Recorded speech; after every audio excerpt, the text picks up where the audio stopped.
Hello అండి, welcome back to our channel. ఈరోజు story అందాల రాక్షసి సీజన్ 2 ఎపిసోడ్ 45. ఇక స్టోరీలోకి వెళ్తాయి.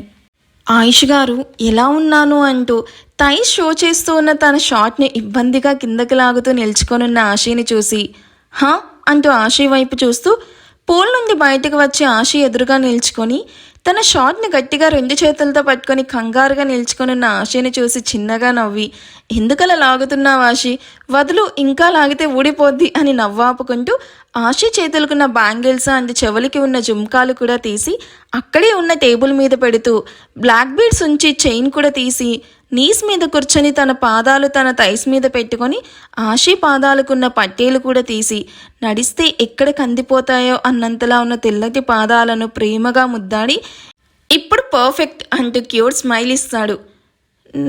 నేను నిజంగా బాగున్నానా ఆయుష్ గారు? నన్ను ఇలా చూస్తే మీకు కోపం రావడం లేదా? అంటే మీకు ఇలాంటి డ్రెస్సెస్ నచ్చవు కదా? తెచ్చింది నేనే అయితే కోపం ఎందుకు వస్తుంది ఆశి? నిన్ను ఇలా వేరే ఎవరు చూసినా చంపేస్తాను. కానీ టెన్షన్ అవ్వకు, ఇక్కడ మనమేమున్నాం, ఇక్కడికి నా పర్మిషన్ లేకుండా ఎవ్వరూ రారు అంటూ ఆశి చేపట్టుకొని తనని జాగ్రత్తగా పూల్లోకి దించి ఎలా స్విమ్ చేయాలో నేర్పిస్తూ ఉంటాడు. ఆశి ఫాస్ట్ లెర్నర్ అవ్వడంతో ఫాస్ట్గానే నేర్చుకొని ఆయుష్తో పాటు సరదాగా స్విమ్ చేస్తూ ఉంటుంది. ఇద్దరు అలా నవ్వుకుంటూ స్విమ్ చేస్తూ హగ్ కిస్సెస్ అంటే ఇద్దరికి దొరికిన ప్రైవసీని యూజ్ చేసుకొని అండర్ వాటర్ రొమాన్స్ చేసుకుంటూ ఆల్ ఆఫ్ ది సడన్ ఇద్దరికి దియా గుర్తు రావడంతో పూల్ నుండి బయటకు వచ్చి చెరువు రూమ్లోకి వెళ్ళి ఫ్రెష్ అవుతారు. ఎప్పటిలా సారీ కాకుండా జీన్స్లో రెడీ అయిన ఆశీని చూస్తూ ఉంటే అనుక్షణం అషికా రూపం గుర్తొచ్చి ఆయుష్కి లోపలే అగ్నిపర్వతాలు బద్దలవుతూ ఉంటాయి. కానీ అది బయటపడకుండా మేనేజ్ చేస్తూ దియాను నిద్రలేపి తనే బాత్ చేయిస్తాడు. ఆశీని జీన్స్లో చూసిన దియా నవ్వుతూ వావ్ మమ్మ, చాలా బాగున్నావు, లైక్ నా సిస్టర్లా అంటూ ఆశీ కాళ్ళను చుట్టేస్తూ నవ్వుతూ చెప్తుంది. థ్యాంక్ యూ క్యూటీ అంటూ దియాను ఎత్తుకొని ఫాస్ట్గా తనకి డ్రెస్ చేంజ్ చేసి రెడీ చేశాక ఆయుష్ వాళ్ళని అక్కడే ఉన్న ఇండియన్ రెస్టారెంట్కి తీసుకుని వెళ్ళి తనే ఫుడ్ ఆర్డర్ చేస్తాడు. ముగ్గురు ఫుల్గా తిని కాసేపు అలా సైట్ సీయింగ్కి వెళ్దామంటూ కార్లో స్టార్ట్ అవుతారు. ఏంట్రా ఆఫీస్కి రెడీ అవ్వకుండా ఇలాగే కూర్చున్నావు, ఇంకా ఎన్ని రోజులు ఇలాగే మహల్లో ఉంటావు అంటూ ఆఫీస్కి రెడీ అయ్యి వచ్చిన మోహిత్ హాల్లో సోఫాలో కూర్చొని మొబైల్ చూస్తూ ఉన్న విక్రమ్ని అడుగుతాడు. నేను లండన్ వెళ్ళిపోదాం అనుకుంటున్నాను మోహిత్, ప్లేస్ చేంజ్ అయితే అయినా నేను అన్నీ మర్చిపోయి రొటీన్ లైఫ్లోకి రాగలను. చేంజ్ అవ్వాల్సింది ప్లేస్ కాదు, నువ్వు. 2 వీక్స్ నుండి అందరం చెప్తున్నా నీలో ఎటువంటి మార్పు రాలేదు. ఓకే ఫైన్ విక్కీ, నువ్వు అనుకున్నట్టుగానే లండన్కి వెళ్ళు. బట్ అంతకంటే ముందు నిన్న నీకు సెండ్ చేశాను కదా ఒక అమ్మాయి పిక్, తను నీ కోసం ఎల్లుండి ఇండియాకి వస్తుంది, తనని మీట్ అయ్యి వెళ్ళు. మోహిత్, నేను చెప్పాను కదా. నేను చెప్పడం ఇంకా పూర్తవ్వలేదు విక్కీ. తన పేరు వేదాంశిక, నీలాగే ఒక్కటే డాటర్, ప్రజెంట్ కెనడాలో ఫ్యాషన్ డిజైనర్గా వర్క్ చేస్తుంది. అంతేకాదు తను అషికాకి క్లోజ్ ఫ్రెండ్.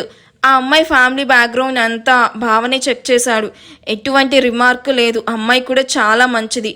పుట్టింది లండన్లో అయినా మన తెలుగు సాంప్రదాయాలంటే చాలా గౌరవిస్తుంది. అంతేకాదు తన పేరెంట్స్ది కూడా ఇండియాని. నీ గురించి మొత్తం చెప్పాము. నీ పాస్ట్తో తనకి ఎలాంటి ప్రాబ్లం లేదని, నిన్ను ఒకసారి కలవాలి అని చెప్పింది. అందుకే ఈ మీటింగ్ బాగా అరేంజ్ చేశాడు. సో అనవసరమైన చెత్త విషయాలు ఆలోచించుకుంటూ నీ లైఫ్ని స్పాయిల్ చేసుకుంటూ నీ పేరెంట్స్ని బాధ పెట్టుకు. నాకు ఆఫీస్కి టైం అవుతుంది, బాయ్ అంటూ అక్కడి నుండి వెళ్ళిపోతాడు. మోహిత్ అక్కడి నుండి వెళ్ళిపోయాక కాసేపు ఏమీ మాట్లాడకుండా సైలెంట్గా కూర్చున్న విక్రమ్ మెల్లగా తల పైకెత్తి మోహిత్ చెప్పింది నిజమే. ఇన్నాళ్ళు ఇలా ప్రణవి గురించి ఆలోచిస్తూ నేను బాధపడ్డమే కాకుండా అందరినీ బాధ పెడుతున్నాను. లేదు, ఇంకా ప్రణవి గురించి ఆలోచించకూడదు. నా ప్రేమను పొందే అర్హత తనకి లేదు అని తనని తాను మోటివేట్ చేసుకొని వేదాను కలిసి లండన్కి వెళ్ళిపోవాలి అని డిసైడ్ అవుతాడు.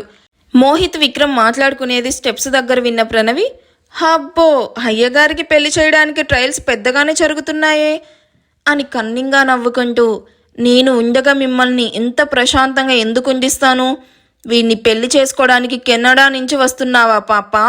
నీకు వీడంటే అసహ్యం పుట్టేలా చేసి ఇటు నుండి ఇటే పారిపోయేలా చేయకపోతే అప్పుడు అడుగు అని కన్నింగా నవ్వుకుంటూ అవును, ఈ అమ్మాయి ఎలా ఉంటుందో నాకు తెలియదు కదా, మరి ఆ అమ్మాయిని ఎలా గుర్తుపట్టాలి అని ఆలోచిస్తూ అటు ఇటు తిరుగుతూ ఉంటుంది పాగల్ ప్రణవి.